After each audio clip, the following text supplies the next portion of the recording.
بابا من تهجیمم 1 قرون پول نیست. 2 روز یه وعده غذا درستابی نخورد. 2 ماه حقوق نگرفتم. ما خودمون اضافیم. خدا بر من خواسته، تو دیگه بر من نخواسته. خدا من همین گرمکاری خودم رو جمع کنم شانس آوردم. ول کنیم خسته شدم به خدا.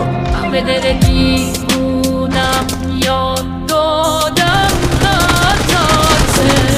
داره میتره که مخم آخه مگه داری مگه میشه به تو بگم عزیزا تنها بودم منو نترسونم اصلا اشکال نداشتش که بری تو یه روز به 2 روز تو منو دوستم نداشتی